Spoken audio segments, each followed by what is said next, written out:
Remontons ensemble le temps. Imaginons le tout début de l'univers. À son commencement, qu'est-ce que nous aurions trouvé? Eh bien, il n'y avait que de l'énergie. Je visualise un univers incandescent, jeune, bouillonnant, né d'un Big Bang encore tout proche. Des particules fusaient dans tous les sens, légères, rapides, insaisissables. Mais aucune d'entre elles n'avait encore de masse. Elles étaient là, présentes, mais sans véritable substance, comme des ombres traversant un espace sans résistance. J'imagine et c'est grâce à lui que les atomes, les planètes, les étoiles et même nous avons pu exister. Essayez d'imaginer un univers sans ce champ. Les électrons fileraient à la vitesse de la lumière, incapables de s'accrocher au noyau. Les atomes ne se formeraient jamais, les étoiles ne brilleraient pas, les galaxies ne se regrouperaient pas. Un univers sans Higgs serait un univers sans structure, sans matière, sans vie. Autrement dit, un univers vide, peuplé uniquement de lumière. Pour moi, ce champ de Higgs est un peu comme un vent immobile qui donne de la résistance au monde. Les particules qui le traversent sont ralenties, freinées. Et c'est cette interaction, ce frottement invisible, qui crée ce que nous appelons la masse. Plus une particule interagit fortement avec ce champ, plus elle devient lourde. Celle qui le traverse sans presque le sentir, comme le photon, reste sans masse. Mais cette idée, aussi élégante soit-elle, soulève une question fascinante pour moi. Comment peut-on prouver l'existence d'un champ que personne ne peut voir? Et surtout, comment une seule particule, le boson de Higgs, peut-elle révéler la présence d'un mécanisme qui façonne un univers tout entier? Parce que oui, si le champ de Higgs est l'océan invisible qui emplit le cosmos, le boson de Higgs, lui, en est la vague. Cette petite oscillation qui trahit l'existence de l'eau. Le détecter, ce serait donc plus qu'une découverte. Ce serait une confirmation que le vide... En un instant, la dernière pièce manquante du modèle standard venait de s'emboîter. C'est comme si, après des siècles à observer les formes de l'univers, nous venions enfin de trouver la substance même de la forme. Alors, aujourd'hui, une question demeure pour moi. D'où vient réellement la masse? Le boson de Higgs est-il une fin ou un commencement? Est-ce qu'il est une simple manifestation de la nature ou la porte d'un niveau plus profond de réalité? Je vous propose de plonger ensemble dans le mystère du champ de Higgs. Nous allons comprendre comment il... Je suis ravi de vous retrouver aujourd'hui dans une toute nouvelle vidéo. J'ai vu un petit commentaire de Nathalie qui dit « Je me régale de vos vidéos à chaque fois, continuez de nous informer, merci beaucoup ». Merci à toi Nathalie, c'est très gentil. Je tiens à vous dire qu'avec toute l'équipe, nous nous sommes donnés à fond pour faire jusqu'à 4 vidéos par semaine. Alors, nous allons ralentir un petit peu, mais ce n'est pas pour rien. Il y aura toujours 2 ou 3 vidéos par semaine, ce qui est déjà énorme, mais pas pour rien. Parce que nous allons mettre en place un nouveau format sur la chaîne qui sera un peu plus dédié aux actualités. J'en avais un avant, mais je l'avais un peu arrêté, et là, je vais le reprendre. Et donc, c'est un peu en lien avec ce commentaire-là, parce que l'idée, c'est vraiment de vous informer sur ce qui se passe en temps réel dans le monde de la physique, dans le monde de l'astronomie et de l'astrophysique de manière générale. Du coup, je voulais savoir ce que vous en pensez et comment vous voyez un peu ce format-là. Est-ce que vous le voyez toujours sous forme de documentaire, comme je fais actuellement, mêlant l'actualité à un sujet documentaire? Cette fois-ci, c'est un abonnement payant, mais qui vous permet d'avoir des avantages exclusifs sur la chaîne, comme voir les vidéos en avant-première. Je vous mets le QR code ici pour la rejoindre. Vous avez juste à le scanner. Sinon, il y a le lien en description et ou en commentaire épinglé aussi. Je vous kiffe. Nous sommes partis. Mais avant de regarder en détail, nous allons... Concrètement, les lois de Newton nous permettent de prédire la chute d'une pomme, le mouvement des planètes, tout cela en considérant la masse comme une propriété donnée des corps. Puis, via Einstein et ses équations. Nous allons surtout ici nous intéresser à une formule que la plupart des gens connaissent, la fameuse relation E égale mc au carré, qui montre tout simplement que la masse et l'énergie... Mais ils ne répondent pas à une autre question. Pourquoi certaines particules élémentaires ont une masse et d'autres non? Et pourquoi ces masses prennent précisément les valeurs que nous mesurons? En fait, au XXe siècle, les physiciens ont commencé à dresser la carte des constituants fondamentaux de la matière. Électrons, quarks, neutrinos, photons, gluons, etc. Et sur leur lancée, ils ont développé un cadre théorique unificateur, le modèle standard. Un ensemble d'équations qui permet de décrire comment ces particules interagissent par des forces fondamentales comme l'électromagnétisme ou les différentes forces nucléaires. Mais il y avait un problème conceptuel. Pour faire simple, les équations du modèle standard, pour rester propres et prévisibles, reposent sur des symétries mathématiques. Et ces symétries exigent dans leur forme la plus pure que certaines particules, notamment les médiateurs des forces, soient sans masse. Et ça, ça explique pourquoi le photon, médiateur de l'électromagnétisme, est naturellement sans masse dans cette théorie, parce que la symétrie l'exige tout simplement. Mais il y a un problème en réalité. Expérimentalement, nous observions que d'autres médiateurs, comme les bosons W et Z, responsables de l'interaction faible, étaient massifs. Mais je n'entre pas trop dans les détails, nous en reparlerons un peu plus tard. Alors ça pourrait s'arrêter à ce type de particules, mais ce n'est pas le cas. Parce que même les particules de matière, comme les électrons ou les quarks, ont aussi une masse non nulle. Et donc, à première vue, ça contredisait la beauté mathématique du modèle. Autrement dit, les équations naturelles prédisent de la légèreté, voire l'absence de masse. Mais la réalité expérimente la lourdeur. La masse ressemblait à une anomalie, un ajout que la théorie, prise au pied de la lettre, ne fournissait pas. Parce qu'à ce moment-là, l'avènement de la physique des particules, c'était un monde sans poids, du moins au départ. Mais alors pourquoi? Pourquoi la masse est-elle une anomalie dans la théorie? Eh bien, je m'explique. Nous l'avons vu, et donc la question cruciale c'est, est-ce que nous pouvons expliquer la masse sans détruire la beauté et la cohérence mathématique du modèle? Et donc pour ça, il fallait créer un mécanisme qui donne la masse d'une manière compatible avec les symétries, un véritable mécanisme universel. Autrement dit, nous cherchions quelque chose d'universel, d'omniprésent, qui puisse conférer de la masse sans abattre la structure mathématique. Il fallait que la théorie garde ses symétries essentielles à l'échelle fondamentale, mais qu'elle les cache ou les brise d'une façon subtile, permettant aux particules d'apparaître massives dans le monde que nous mesurons. C'est exactement ce type de mécanisme que nous appelons la brisure spontanée de symétrie qu'ont proposé dans les années 60 plusieurs physiciens. Et c'est précisément de là qu'est née l'idée du champ de Higgs. Mais ça, nous allons le voir dans quelques instants. Avant, nous allons faire une brève pause. Une définition claire et utile, parce que vous l'aurez compris, nous allons parler du boson de Higgs. Mais en fait, c'est quoi un boson? Eh bien, les bosons, ce sont généralement les médiateurs d'interaction ou des excitations de champ, comme par exemple le photon pour l'électromagnétisme, le gluon pour la force nucléaire forte, ou encore le boson de Higgs pour l'excitation du champ de Higgs.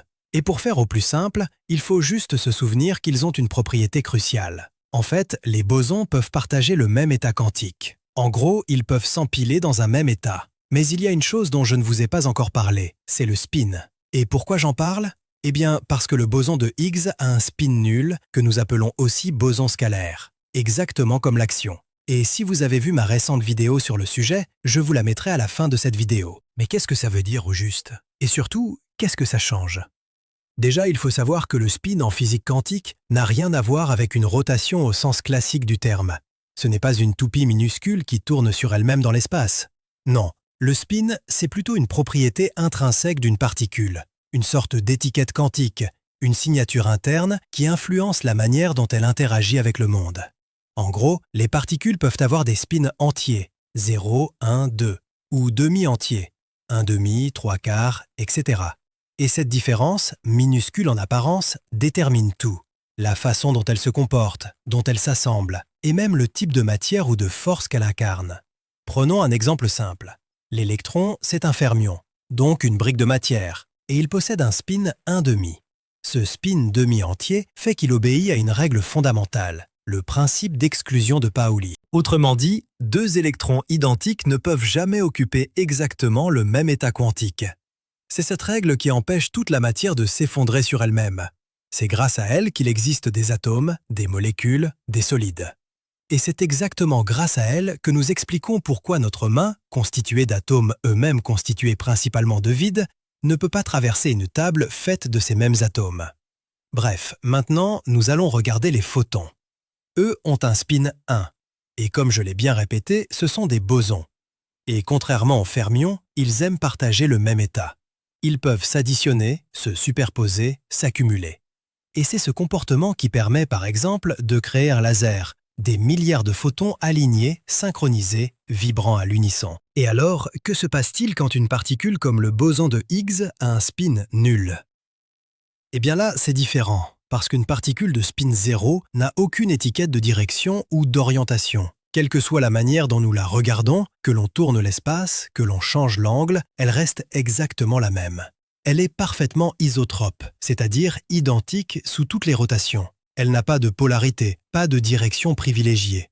Et ça, c'est une véritable singularité dans le monde quantique, parce que ça signifie que le boson de Higgs ne transporte pas de force, ne pointe nulle part, mais qu'il représente plutôt une vibration du champ lui-même, une onde dans un océan invisible qui remplit tout l'espace. C'est une particule à l'image de son rôle, calme, uniforme, omniprésente, celle qui silencieusement donne de la masse à tout ce qui existe. Donc en fait, le boson de Higgs est la manifestation quantique d'un champ scalaire omniprésent. Et c'est pourquoi sa détection est donc la preuve qu'un champ remplit l'espace et possède une énergie de fond. Et c'est ce champ qui joue le rôle essentiel pour la masse. Mais avant de rentrer dans le vif du sujet en attaquant le champ de Higgs, nous allons faire un petit point théorie. Comme nous l'avons vu, la masse n'est pas un détail. Elle est au cœur même de la question. Pourquoi l'univers a-t-il de la structure ? Nous avons aussi vu que les équations fondamentales, celles du modèle standard, exigent des symétries qui, à première vue, interdisent d'attribuer librement une masse. Il fallait donc un mécanisme subtil, global, compatible avec ces symétries, quelque chose qui donne la masse sans l'imposer brutalement. Et ce quelque chose, c'est ce qui est directement proposé par le champ de Higgs. Mais pour bien comprendre ce mécanisme, il faut comprendre le concept de brisure spontanée de symétrie et comment un champ omniprésent peut habiller les particules. Et c'est précisément ce que nous allons explorer ensemble. Pour tout comprendre, nous allons revenir à l'univers primitif, celui qui existait juste après le Big Bang, un océan brûlant d'énergie pure où les particules naissent et disparaissent à une vitesse folle. Et le plus fou avec cette époque, c'est que tout va à la vitesse de la lumière. Pourquoi ? Eh bien parce que les particules fondamentales, aussi appelées les briques élémentaires de la matière, sont sans masse. Et donc, comme le photon, elles n'ont pas d'inertie, pas de lenteur, pas de résistance. Elles ne pèsent littéralement rien. Ici, nous sommes face à un univers lumineux, mais vide de substance. Un monde d'ombre sans épaisseur où rien ne pourrait se condenser pour former des atomes, des planètes ou des êtres vivants. Et pourtant, à un certain moment, quelque chose change. L'univers se refroidit et un nouveau champ d'énergie se met en place partout à la fois. Un champ fondamental omniprésent. Le champ de Higgs. Mais qu'est-ce que c'est concrètement ? Eh bien en fait, contrairement à ce que son nom pourrait laisser croire, le vide de l'univers n'est pas totalement vide. Il est rempli de champs quantiques, dont le champ de Higgs est l'un des plus mystérieux. Alors il faut savoir que ce n'est pas une onde qui passe, ni un rayonnement qui se propage, rien de ponctuel. Non, en fait, c'est une présence constante, uniforme, qui imprègne tout l'espace, même entre deux galaxies, même entre deux atomes. Imaginez-le comme un océan invisible dans lequel tout baigne. Eh bien, les particules ne se déplacent pas dans un vide neutre, mais à travers cette mer quantique. Et selon leur nature, elles y interagissent plus ou moins fortement. Un photon, par exemple, traverse cet océan sans résistance, c'est-à-dire qu'il ne sent pas le champ, donc il reste sans masse. À l'inverse, un électron, lui, s'y accroche un peu. Alors il est ralenti, freiné, comme un nageur dans l'eau. Et dernier exemple, un quark lourd, comme le top quark, s'y enfonce profondément. Il subit une résistance énorme, ce qui se traduit par une grande masse. Et c'est donc cette interaction, ce frottement quantique avec le champ de Higgs, qui crée la masse. Pas une masse ajoutée, pas une masse émergente. Une conséquence du milieu invisible dans lequel les particules évoluent. Autrement dit, la masse n'est pas une propriété intrinsèque, c'est une relation. Une relation entre la particule et l'océan dans lequel elle se déplace. Et ça, pour moi, c'est fou. Mais et le boson de Higgs alors ? Nous venons de le voir, le champ de Higgs, c'est donc ce milieu omniprésent.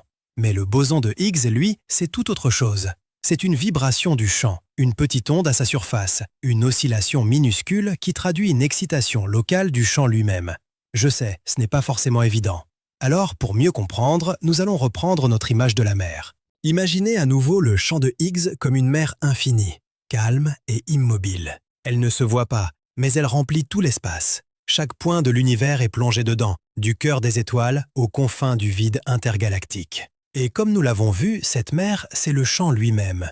Elle est toujours là, même quand rien ne semble s'y passer. C'est un peu comme si le vide de l'univers avait une densité cachée, une texture silencieuse. Elle est toujours là, même quand rien ne semble s'y passer.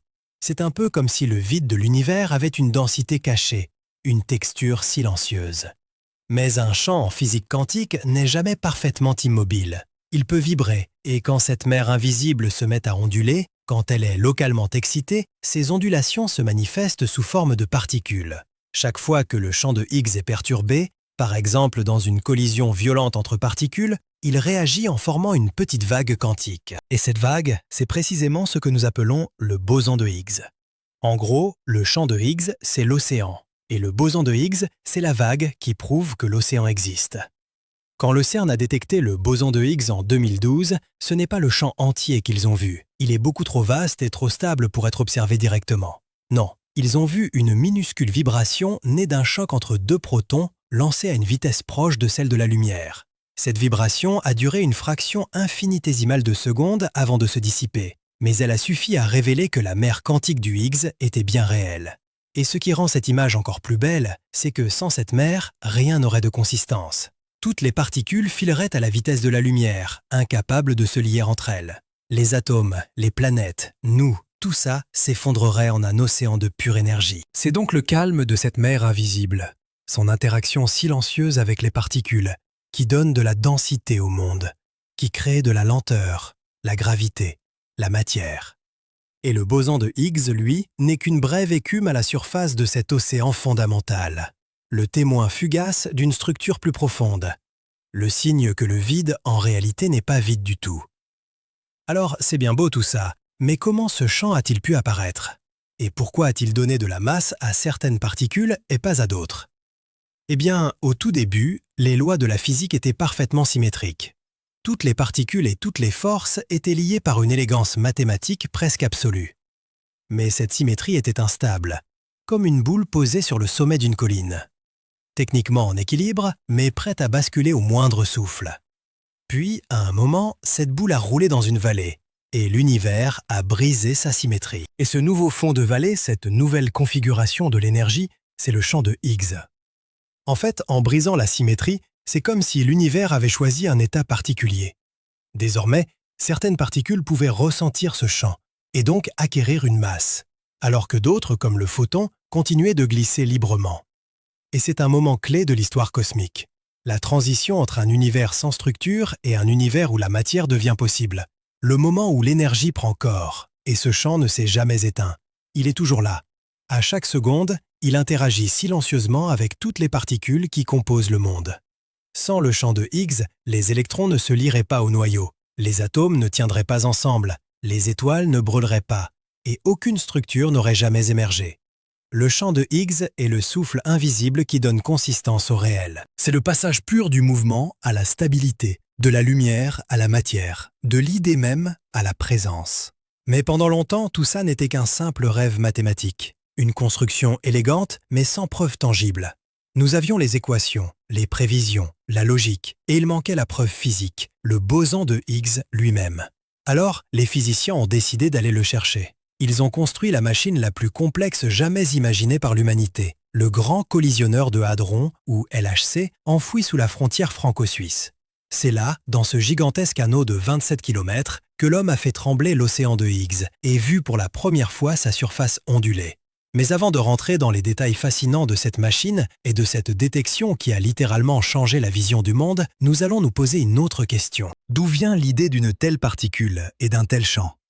Eh bien, pour le savoir, nous allons remonter le temps pour revenir au début des années 1960, à un moment où le monde scientifique était en pleine effervescence. Les physiciens venaient de découvrir les fondations du modèle standard, un grand puzzle qui décrit presque toutes les forces de la nature. Les électrons, les quarks, les neutrinos, les photons. Tout semblait s'assembler avec élégance dans une théorie cohérente. Mais il y avait un problème colossal. Dans les équations, la symétrie exige que toutes les particules soient sans masse. En gros, l'univers décrit par la théorie ne pourrait jamais exister. Aucune étoile, aucun atome, aucune matière ne pourrait se former.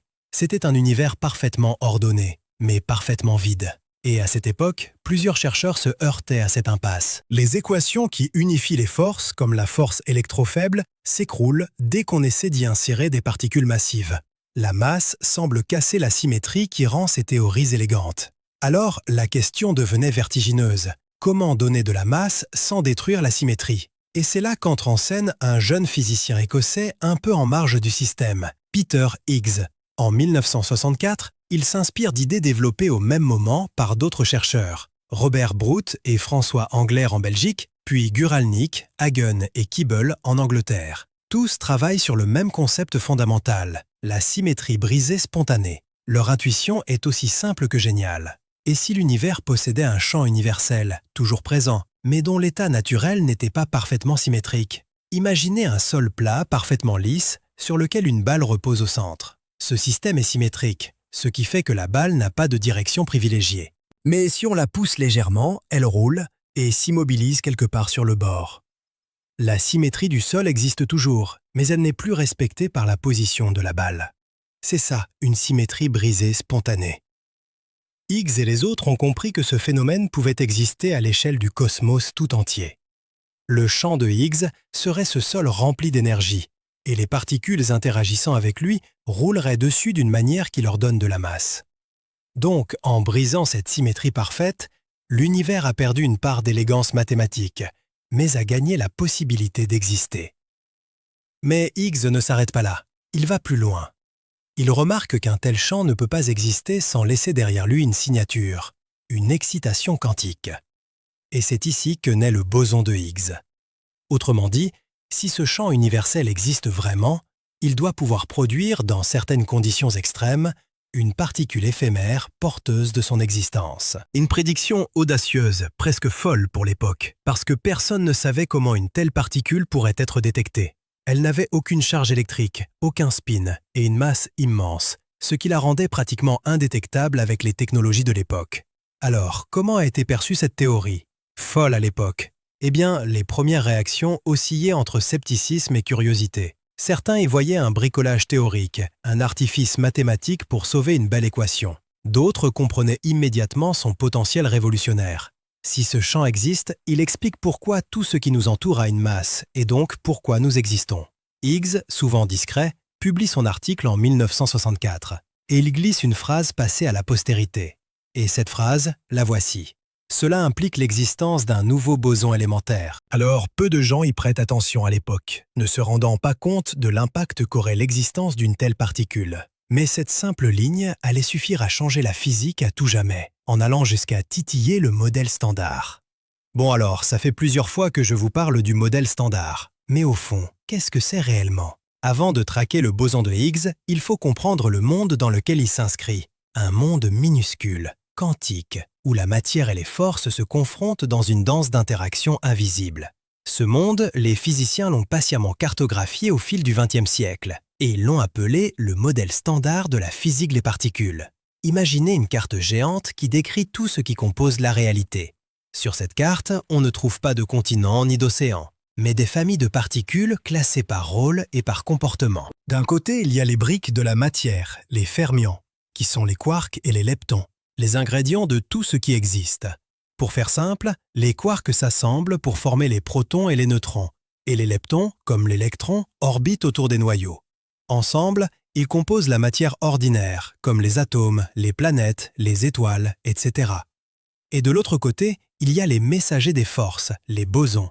Comme nous l'avons vu, ce sont les porteurs des interactions fondamentales de la nature. Là où un fermion subit cette force, un boson est la particule qui transmet cette force. Mais de quelle force parlons-nous très exactement? Alors ce sont des choses dont je vous parle souvent sur la chaîne. Mais si vous n'êtes pas encore au courant, dans notre univers, il existe 4 forces fondamentales. J'allais dire 5 avec ma main, mais c'est bien 4. La gravité, la force électromagnétique, la force nucléaire forte et la force nucléaire faible. Sauf que la subtilité ici, eh bien, c'est que le modèle standard n'en décrit que 3. Les forces électromagnétiques, faibles et fortes.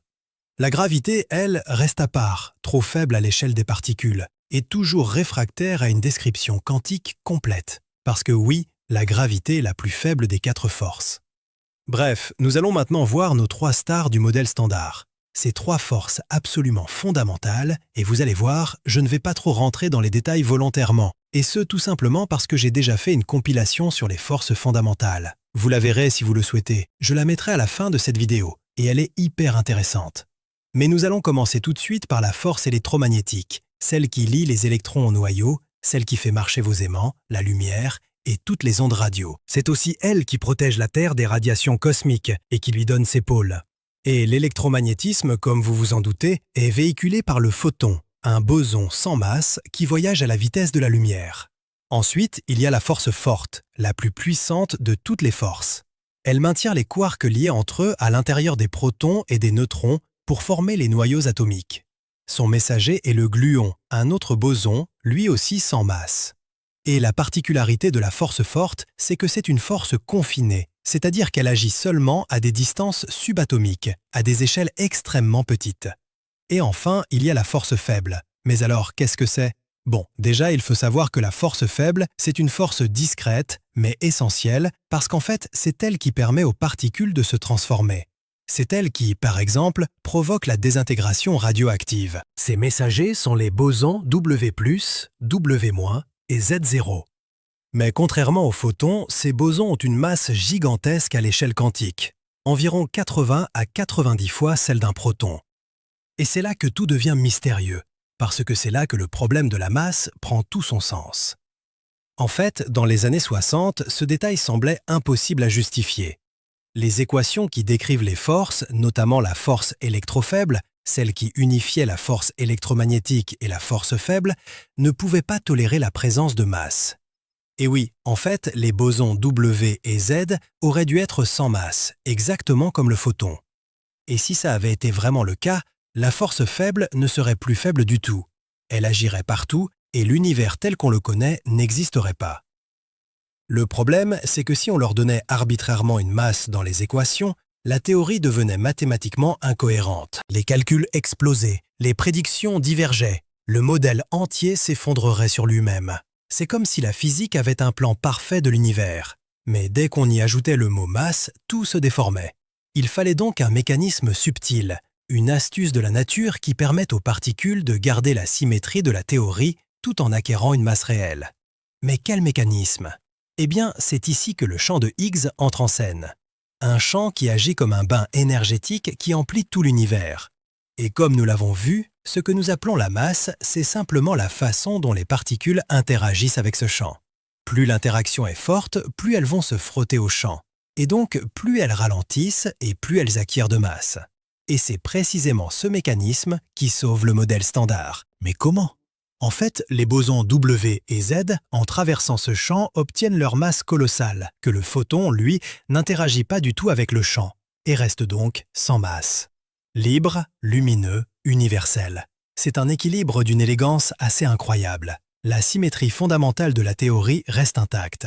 C'est ce que les mathématiciens appellent la symétrie brisée spontanée, et ce qui permet à la théorie de rester debout. Les forces, les particules, les masses, tout s'emboîte avec une précision incroyable. Et ces prédictions ont été confirmées des centaines de fois par les expériences. Mais bien sûr, tout ça repose sur un pilier invisible, un champ dont personne à l'époque n'avait encore la preuve directe. Par contre, nous savons que si le champ existe, les particules devraient avoir la masse observée. Mais pour en être sûr, il fallait trouver la trace du boson de Higgs lui-même, la fameuse vague dans l'océan quantique. Mais comment? Comment réussir à détecter ce champ, cet océan, ou même ces vagues symbolisant les bosons de Higgs? Eh bien pour ça, il faudrait construire l'instrument le plus puissant jamais conçu par l'humanité, le grand collisionneur de hadrons au CERN. Eh bien oui, nous sommes à la fin du XXe siècle. La théorie est là, complète sur le papier, élégante dans les équations, mais la preuve ultime manque toujours. Sans le boson de Higgs, le modèle standard n'est qu'un château de cartes, aussi beau que fragile. C'est alors qu'une nouvelle ère de la physique commence, celle de la traque du boson, au cœur des machines les plus puissantes du monde. Et pour le voir, il faut se rendre au cœur de la frontière franco-suisse, à une centaine de mètres sous terre, là où s'étend un anneau de 27 km de circonférence. Invisible depuis la surface, il forme une boucle presque parfaite, un sac de métal, de câbles et de champs magnétiques, dans lequel tournent jour et nuit des milliards de particules. C'est le LHC, le grand collisionneur de hadrons, le plus grand accélérateur de particules jamais construit par l'être humain. Un véritable microscope cosmique, conçu non pas pour observer l'infiniment petit, mais pour le recréer. Oui, c'est juste fou. Mais comment ça marche? Eh bien en fait, dans le LHC, nous envoyons deux faisceaux de protons extraits des noyaux d'hydrogène. Ces protons sont accélérés à des vitesses relativistes, atteignant 99,99991% de la vitesse de la lumière. Ça va très vite. À cette allure, chaque proton accomplit plus de 11 000 tours de l'anneau par seconde. Je ne sais pas si nous nous en rendons bien compte. Ils font 11 000 tours de 27 km en une seconde. Et ça veut dire qu'ils vont à 297 000 km, non pas par heure, mais par seconde. Et pour les maintenir sur leur trajectoire, des milliers d'aimants supraconducteurs, refroidis à moins 271 degrés Celsius, proche du zéro absolu, vont générer des champs magnétiques titanesques. Quelque part, le LHC est l'un des lieux les plus froids et les plus précis de tout l'univers connu. Et quand les deux faisceaux de protons se croisent, c'est une collision d'énergie primordiale, une minuscule étincelle de l'instant qui a suivi le Big Bang, où les lois de la physique se dévoilent dans leur forme la plus brute. Et concrètement, à quoi ça sert? Eh bien, tout simplement à recréer les premières fractions de seconde de l'univers. Parce qu'en réalité, chaque collision entre protons est un événement unique, une explosion subatomique où l'énergie pure se transforme en nouvelles particules. C'est un peu comme si, pendant une fraction de seconde, le temps lui-même remontait jusqu'à l'aube du cosmos. Et ce qui se passe lors des collisions est incroyable. En fait, dans ces micro-actes, la température atteint des milliers de milliards de degrés en une fraction de seconde. Rappelant les tout premiers instants après le Big Bang, quand l'univers était encore un plasma bouillonnant d'énergie et de particules libres. Et si je vous raconte tout ça, c'est parce que les physiciens espèrent y voir naître très subtilement le boson de Higgs. Si discret, si instable qu'il se désintègre presque aussitôt. Pour le détecter, il faut donc observer l'inobservable, suivre les traces laissées par sa disparition. Un éclat de lumière, une paire de photons ou un ensemble de particules secondaires qui témoignent de son passage. Mais comment faisons-nous exactement? Eh bien, pour capter ces signes minuscules, nous utilisons deux gigantesques détecteurs dans des cavernes souterraines, Atlas et CMS. Chacun d'eux est une prouesse d'ingénierie, des structures hautes comme un immeuble de 7 étages, composées de millions de capteurs, capables d'enregistrer 40 millions de collisions par seconde. Atlas, d'un côté, privilégie une architecture couverte, une sorte de dôme d'acier et de cuivre qui observe dans toutes les directions. CMS, de l'autre, est plus compacte, plus dense, comme un œil mécanique plongé dans le cœur des collisions. Et ce qui est bien pensé, c'est que chaque expérience travaille indépendamment, mais que toutes les deux poursuivent le même objectif, trouver enfin la signature du boson de Higgs. Mais nous avons un problème, parce qu'en fait, le boson de Higgs est une particule incroyablement rare. Tellement rare que sur des milliards de collisions, peut-être une seule en produit un. Et quand enfin ça se produit, il se désintègre instantanément, laissant derrière lui un puzzle de fragments à reconstituer. Et là, les physiciens doivent analyser des montagnes de données, séparer le bruit de fond du véritable signal. Identifier au milieu du chaos une minuscule empreinte énergétique correspondant à une particule de 125 gigaélectronvolts pour le Higgs. Des superordinateurs répartis dans le monde entier traitent ces informations. Des milliers de chercheurs comparent, vérifient, recoupent les résultats. En fait, et heureusement, c'est une chasse collective à l'échelle planétaire. Et au fil des années, les indices s'accumulent. Un léger excès ici, une anomalie là, jusqu'à ce que, peu à peu, un motif prenne forme. Et pendant près d'un demi-siècle, la physique a vécu dans l'attente de cette révélation. La théorie prédisait le Higgs, mais aucune expérience ne l'avait encore vu. C'est comme chercher une note manquante dans une symphonie connue par cœur.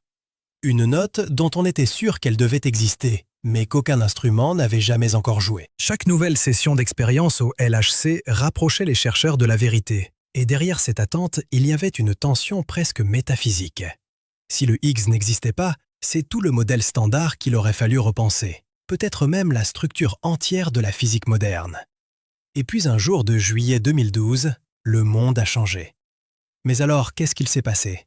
Eh bien en fait, les chercheurs d'Atlas et de CMS ont enfin observé un signal clair, une bosse caractéristique dans leur courbe de données, exactement là où la théorie le prédisait, à 125 gigaélectronvolts. Une particule nouvelle, inconnue, venait d'être détectée. Son comportement, sa masse, son interaction, tout correspondait à ce que Peter Higgs avait imaginé près d'un demi-siècle plus tôt.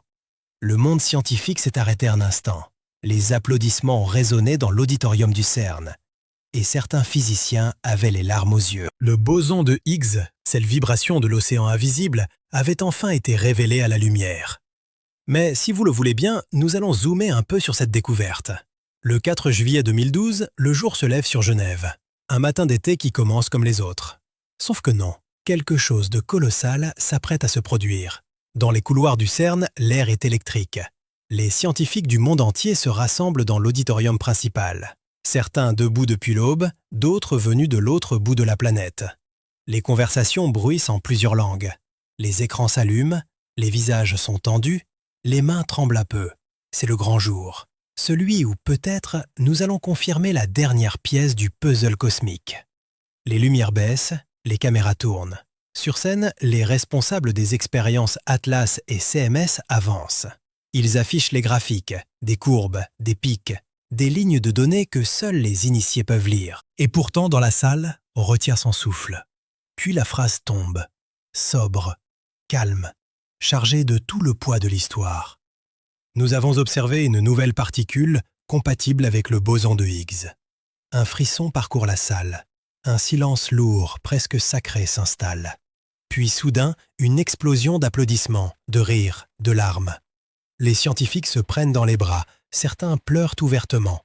Peter Higgs, lui, assis au premier rang, essuie discrètement une larme, presque un demi-siècle d'attente. Une vie entière passée à défendre une idée que beaucoup jugeaient impossible. Et voilà, le monde vient de la voir naître. Et comme un photon, la nouvelle se répand à la vitesse de la lumière. Et les médias du monde entier interrompent leur programme. Et dans les universités, les laboratoires, les forums en ligne, on célèbre, on débat, on refait l'histoire. Même ceux qui ne comprennent pas les détails sentent l'importance du moment. C'est comme si soudain nous avions repéré la clé de la cohérence cosmique. Parce qu'en plus de ce que les chercheurs ont observé ce jour-là, ce n'est pas juste une nouvelle particule. C'est la preuve que le mécanisme de Higgs existe vraiment. Ce champ invisible, cette mer quantique qui remplit tout l'espace, n'est plus une idée ni une équation, c'est une réalité. Un moment dans l'histoire où nous avons découvert d'où venait la masse. Le boson de Higgs, cette infime vibration de ce champ, en est la manifestation directe. Et en plus de la masse, nous nous rendons vite compte que c'est aussi grâce à lui que les atomes tiennent ensemble et que l'univers ne s'est pas évaporé en lumière juste après le Big Bang. Sans lui, le monde n'aurait jamais pris forme. La matière, les étoiles, les galaxies, rien n'aurait existé. En fait, le Higgs est ce qui donne corps à la création. Et quelques mois plus tard, le verdict tombe. Le prix Nobel de physique 2013 est attribué à Peter Higgs et François Englert pour les découvertes théoriques d'un mécanisme qui confère leur masse aux particules élémentaires. Deux hommes, deux idées convergentes, récompensés pour avoir prédit un demi-siècle plus tôt la vibration la plus fondamentale du cosmos. Mais au-delà des médailles, ce jour du 4 juillet 2012 symbolise autre chose. La victoire de la patience, de la coopération, de la curiosité pure. Des milliers de chercheurs, ingénieurs, techniciens venus de plus de 100 pays ont uni leurs forces pour révéler l'invisible. C'est un triomphe non pas d'un homme, mais de l'humanité entière. Et pourtant, dans ce moment de gloire, une question demeure. Maintenant que nous avons trouvé le Higgs, que faisons-nous de cette découverte ? À quoi sert-elle concrètement ? Parce que le boson ne clôt pas l'histoire, il l'ouvre. Il confirme que notre compréhension du cosmos fonctionne, et il révèle aussi tout ce que nous ne comprenons pas encore. Et le modèle standard, le miroir absolu des particules connues de l'univers, est désormais complet. Donc tout va pour le mieux, nous avons trouvé le boson de Higgs. Mais au fond, qu'est-ce qu'il fait ? Quelle est sa fonction réelle dans la mécanique de l'univers ? Et pourquoi certaines particules, comme le top quark, pèsent des milliers de fois plus que d'autres, comme l'électron ? Eh bien, pour comprendre tout ça, il faut se souvenir que le boson de Higgs n'est qu'un messager, une vibration, une onde dans un océan invisible qui est le champ de Higgs. Et c'est ce champ qui agit sur la matière, pas la particule elle-même. Alors, je ne vais pas revenir en détail sur ce que c'est, mais l'idée générale, imaginez que l'univers tout entier soit plongé dans un fluide invisible, le champ de Higgs. Chaque particule, qu'elle soit un électron, un quark, un boson W, se déplace à travers ce fluide. Certains le traversent facilement, presque sans résistance, comme un poisson rapide glissant dans l'eau. Ce sont les particules légères, comme les électrons ou les neutrinos. D'autres, au contraire, s'y accrochent davantage, comme si le fluide devenait plus épais autour d'elles. Ces particules-là ralentissent leur mouvement dans le champ, et c'est ce ralentissement qui se traduit par leur masse. Autrement dit, la masse n'est pas une propriété intrinsèque. C'est une conséquence de la façon dont la particule interagit avec le champ de Higgs. Mais comment expliquer que certaines particules soient lourdes et d'autres presque sans poids ? Eh bien, en fait, le boson de Higgs n'agit pas de la même manière sur tout le monde. Chaque particule possède un couplage particulier au champ de Higgs, une sorte d'affinité plus ou moins forte. L'électron, par exemple, a un couplage faible. Ça veut dire qu'il interagit à peine avec le champ, donc il reste léger. Le top quark, lui, est un cas extrême, dans le sens où il colle fortement au champ. Et c'est pour ça qu'il est environ 350 000 fois plus massif que l'électron. Ce n'est donc pas une question de taille, mais bien d'interaction entre la particule et le champ de Higgs. De façon plus simple, nous pouvons voir ce champ comme un fluide visqueux où certaines particules s'enfoncent profondément, alors que d'autres glissent presque sans effort. Une autre façon de l'imaginer, c'est la fameuse analogie de la fête. Imaginez une salle remplie de gens. Cette salle, c'est le champ de Higgs. Une personne entre discrètement. Elle passe sans que personne ne la remarque. Elle avance vite. C'est une particule légère. Mais maintenant, imaginez une célébrité qui entre dans la même salle. Tout le monde se presse autour d'elle. Les gens s'agglutinent, la ralentissent, la freinent. Elle avance difficilement. Avec plus d'inertie, elle semble plus massive. En réalité, le champ de Higgs agit exactement de cette manière. Plus une particule interagit avec ce champ, plus elle acquiert de la masse. Mais attention, toute la masse de l'univers ne vient pas de ce champ. C'est d'ailleurs là qu'apparaît la subtilité quand nous parlons du champ de Higgs. Mais qu'est-ce que c'est? Pour vous expliquer, rien ne vaut un cas concret. Par exemple, la masse d'un proton ne provient que très partiellement du Higgs, environ 1% seulement. Le reste vient de quelque chose d'encore plus profond, l'énergie interne du proton, donc de la danse des quarks et des gluons qui le composent. Autrement dit, la plus grande partie de notre masse n'est pas donnée par le Higgs. Einstein l'avait déjà pressenti avec sa célèbre équation E égale mc au carré. La masse et l'énergie ne sont que deux facettes d'une même réalité. Le champ de Higgs, lui, ne fait que donner la permission d'exister à cette masse. Il fixe une sorte de cadre dans lequel l'énergie peut se transformer en matière stable. Donc en fait, le boson de Higgs, c'est la preuve tangible que ce champ existe vraiment. Mais le mécanisme de Higgs, lui, c'est la raison pour laquelle la matière a du poids. Et surtout, le plus important, il ne fabrique pas la masse.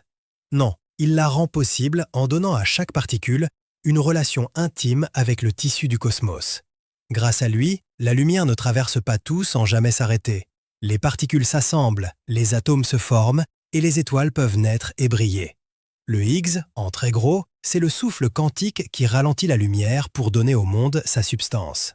Sans lui, l'univers serait resté une mer de particules sans consistance, un cosmos sans corps, un rêve sans matière. Mais une fois l'euphorie de la découverte retombée, une question s'est imposée brutalement. Et maintenant? Parce que malgré cette victoire éclatante, le Higgs a surtout mis en lumière ce que nous ignorons encore. Quelque part, il a bouclé le modèle standard pour mieux en révéler les failles. Et comme nous l'avons vu, le modèle standard de la physique des particules est l'un des plus grands triomphes intellectuels de l'humanité. Il explique presque tout, les interactions entre les particules, la structure de la matière, les forces électromagnétiques, fortes et faibles. Et grâce au champ et au boson de Higgs, il explique maintenant aussi pourquoi les particules ont une masse. Et si je dis presque tout, eh bien c'est parce qu'il reste silencieux sur les grands mystères du cosmos. Nous avons déjà la matière noire qui représente près de 25% de la masse de l'univers et qui n'apparaît nulle part dans les équations. Pour l'instant et de ce que nous en savons, elle ne se couple pas au Higgs. Elle ne réagit pas aux forces connues, un peu comme une ombre gravitationnelle totalement étrangère à notre physique actuelle. Dans la même idée, nous avons aussi l'énergie sombre qui continue de rester incomprise. Et vous savez, c'est cette fameuse énergie qui pousse les galaxies à s'éloigner toujours plus vite, et qui est encore plus énigmatique parce qu'elle n'a aucune place dans le modèle standard, comme si elle appartenait à un tout autre chapitre de la réalité. Et enfin, la gravité, la plus évidente des forces, est totalement absente du monde quantique du Higgs. C'est comme si Einstein et la mécanique quantique continuaient de s'ignorer. Deux piliers de la physique qui refusent obstinément de s'unifier. En clair, le modèle standard est un bijou de précision, mais il ne décrit que la matière visible de l'univers, et donc qu'environ 5% du cosmos. Mais ce n'est pas tout, parce qu'à l'intérieur même du modèle standard, un mystère abyssal persiste. Pourquoi le champ de Higgs a-t-il cette intensité-là, et pas une autre? En fait, vous l'aurez compris, ce champ n'est pas une option. Il conditionne la stabilité même de la matière. S'il était un peu plus faible, les particules n'auraient pas la cohésion nécessaire pour former les atomes. S'il était un peu plus fort, la matière s'effondrerait dans une soupe d'énergie dense. La vie, les étoiles, les galaxies, tout ça serait impossible. L'univers semble avoir choisi le réglage parfait, un équilibre si précis qu'il frise l'impossible. Mais pourquoi? Par hasard, par nécessité ou par quelque chose de plus profond encore? Eh bien, c'est l'une des questions les plus déroutantes de la physique moderne. Nous ne savons pas répondre. Et nous ne sommes pas prêts d'avoir la réponse. Mais en attendant, nous nous posons d'autres questions hyper intéressantes. Des questions du type « Et si le Higgs n'était pas unique ?» C'est vrai ça. Le mécanisme de Higgs que nous connaissons pourrait n'être qu'un fragment d'un mécanisme bien plus vaste. En réalité, certains théoriciens avancent que le boson de Higgs n'est pas fondamental, qu'il pourrait être composé de particules encore plus petites, cachées dans des dimensions ou des énergies que nous n'avons pas encore explorées. D'autres évoquent la supersymétrie, une théorie élégante selon laquelle chaque particule connue aurait un partenaire supersymétrique. Plus lourd, plus discret, mais indispensable pour stabiliser le champ de Higgs, mais surtout pour équilibrer les équations de l'univers. D'ailleurs, si le concept de supersymétrie vous intéresse, je creuse le sujet dans mes vidéos sur la théorie des cordes. Et celle-là, je ne pourrai pas vous la mettre à la fin de la vidéo, parce qu'il y aura trop de vidéos sinon. Mais elle est disponible sur ma chaîne. Et sinon, j'aurai peut-être une autre vidéo plus tard, pile sur ce sujet-là. D'autres chercheurs pensent aussi qu'il peut exister plusieurs champs de Higgs, chacun avec un rôle particulier, comme un orchestre quantique, où chaque instrument donnerait une note de masse différente aux particules fondamentales. Et puis, au-delà de tout ça, il y a l'hypothèse la plus audacieuse, celle du multivers, un ensemble infini d'univers, chacun doté de lois physiques légèrement différentes. Et dans la majorité d'entre eux, le champ de Higgs aurait des valeurs incompatibles avec la vie. Mais dans le nôtre, par un hasard cosmique, tout s'est parfaitement accordé. Et ce qui est le plus fascinant, c'est que le Higgs pourrait être une passerelle, une trace, un vestige d'une symétrie originelle brisée lors des premières fractions de seconde du Big Bang. Un message venu du tout début de l'univers, codé dans les vibrations du vide quantique. Et nous pensons qu'en étudiant le boson de Higgs plus en détail, en allant voir plus précisément sa masse exacte, sa désintégration, ses interactions, peut-être découvrirons-nous un chemin vers la nouvelle physique, celle qui reliera la matière noire, la gravité et l'énergie sombre dans une seule équation. En d'autres termes, le boson de Higgs pourrait être la clé d'une porte encore fermée. Mais une porte vers quoi ? Vers un monde supersymétrique, un multivers, une gravité quantique ? Personne ne le sait encore. Donc, en gros, le boson de Higgs a confirmé l'élégance du modèle standard, mais il a aussi mis en lumière la profondeur de notre ignorance. Il a répondu à une question sur l'origine de la masse, et ça, c'est déjà très fort. Mais en répondant à cette question, il en a soulevé 1000 autres. Pourquoi existe-t-il ? Pourquoi cette valeur ? Pourquoi ce rôle si précis, etc. Peut-être qu'un jour, en scrutant mieux le X, nous arriverons à comprendre qu'il n'est pas un aboutissement, mais un indice. Un indice laissé par l'univers pour nous rappeler que le réel est encore plus vaste, plus subtil et plus mystérieux que tout ce que nous avons imaginé. Mais nous allons maintenant revenir sur Terre et faire ce que l'humanité a toujours fait, se projeter, voir dans le futur. Parce que c'est vrai ça, quel est le futur de la physique de Higgs ? Bon, déjà, il faut savoir que le 4 juillet 2012 n'était pas une fin, c'était un commencement. Parce que si le boson de Higgs a bouclé le modèle standard, en même temps, il a ouvert une brèche, une invitation à aller plus loin encore, à sonder la trame cachée de la réalité. Depuis, les physiciens ne se contentent plus de dire qu'ils ont trouvé le boson de Higgs. Non, maintenant, ils veulent le comprendre, le disséquer, le questionner, l'interroger dans ses moindres vibrations. Parce que derrière son apparente simplicité, il pourrait dissimuler une nouvelle couche de la physique, une symétrie encore invisible, ou peut-être même la clé d'un univers parallèle. Mais alors, comment allons-nous nous y prendre pour repousser les limites des détections ?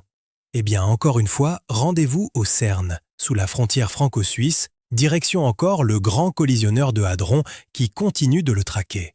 Mais bientôt, il entrera dans une nouvelle ère, celle du HLLHC, pour High Luminosity LHC.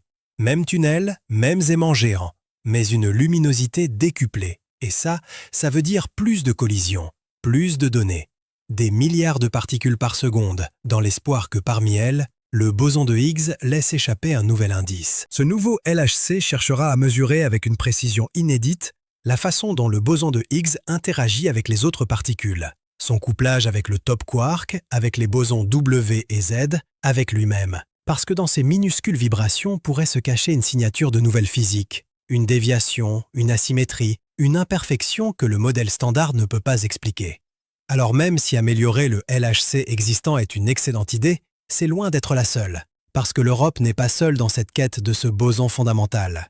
À travers le monde, les physiciens imaginent la génération suivante d'accélérateurs.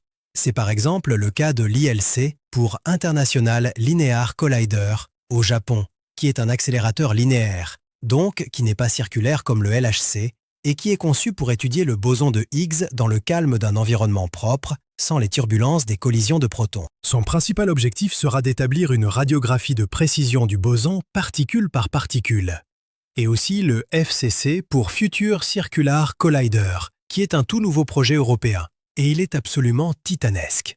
Ici, nous retournons à un collisionneur circulaire, dont l'anneau ne fera pas moins de 100 km de circonférence. Oui, c'est presque 4 fois le LHC. Il permettrait d'atteindre des énergies bien supérieures, capables de produire non seulement des bosons de Higgs en abondance, mais peut-être aussi des particules encore inconnues. Et enfin, en Chine, le CEPC, pour Circular Electron Positron Collider. C'est un autre géant en préparation, pensé comme une véritable usine à Higgs. Des millions de bosons détectés, analysés, disséqués pour traquer la moindre anomalie, le plus petit écart aux prévisions théoriques. Dans tous les cas, et peu importe leur origine, chacun de ces projets partage une même conviction. Le boson de Higgs n'a pas encore livré tous ses secrets, et ils vont le découvrir. Mais pourquoi n'y arrivons-nous pas maintenant? Qu'est-ce qui nous pose problème concrètement? En fait, aujourd'hui, le grand défi est d'observer les interactions du Higgs avec lui-même. Autrement dit, de voir le champ de Higgs se plier, se répondre, s'auto-influencer. Alors oui, c'est une quête peu commune, mais si nous parvenons à détecter cette auto-interaction, nous toucherons du doigt la structure même du vide quantique. Mais ce n'est pas tout, parce que nous cherchons aussi la désintégration rare, celles qui ne se produisent qu'une fois sur 1 milliard, mais qui pourraient révéler des particules exotiques ou une porte vers la matière noire. C'est de cette manière que chaque collision devient un message codé. Chaque trace lumineuse sur un détecteur, une lettre du grand alphabet cosmique. Et dans ce bruit de données, les chercheurs espèrent entendre un jour le murmure d'une nouvelle loi de la nature. Au final, ce que les physiciens ressentent aujourd'hui, c'est ce frisson que l'on éprouve devant un horizon qui recule sans cesse. Comme les explorateurs d'autrefois, ils savent qu'ils ont trouvé une Terre, mais que derrière cette Terre, il y a encore un océan. Le boson de Higgs est cette frontière mouvante. Il confirme notre savoir tout en le dépassant. Il nous nargue et il nous laisse entrevoir son empreinte, mais pas encore sa raison d'être.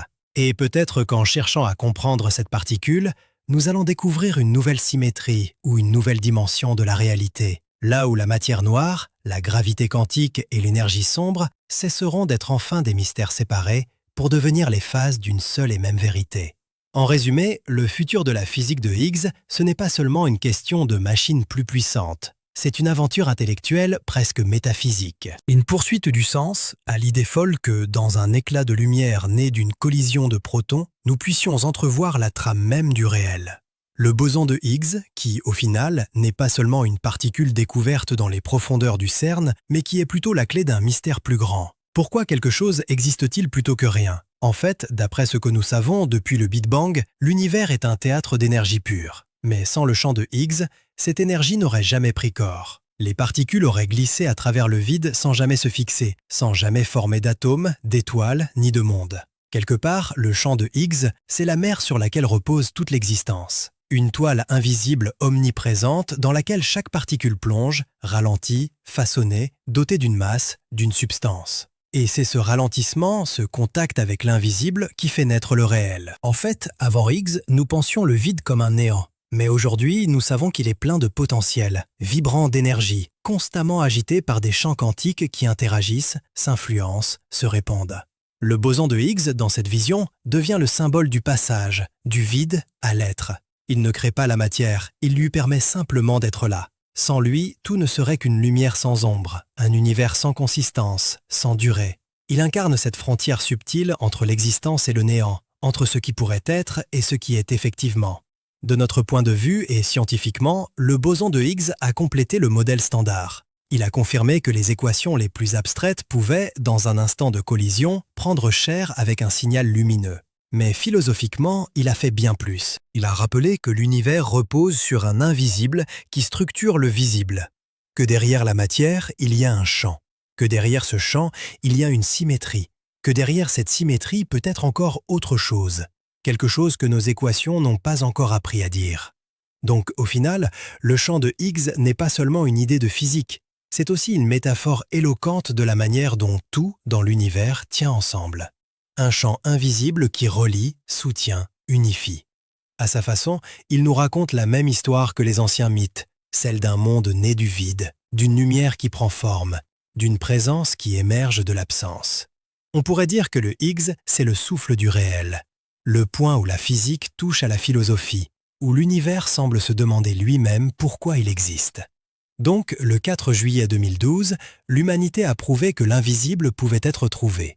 Mais elle a aussi compris que la naissance n'efface pas le mystère. Elle l'approfondit. Le boson de Higgs a bouclé un chapitre, mais il en a ouvert un autre, plus vaste, plus intime, celui de notre rapport à l'existence elle-même.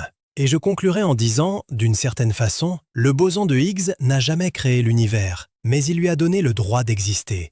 Et peut-être qu'en cherchant à comprendre cette particule, c'est nous-mêmes que nous commençons à comprendre. Des fragments de matière plongés dans un champ invisible, habités depuis toujours par le mystère d'être là, à regarder le ciel et les mystères qu'il renferme. Merci beaucoup d'avoir suivi cette vidéo. J'espère qu'elle vous aura plu. Je vous mets la vidéo ici sur les actions et la compilation sur les forces de l'univers. Voilà les deux vidéos ici hyper intéressantes, je vous jure. Allez voir l'une d'entre elles si vous le souhaitez. C'était Z Brodos. À bientôt.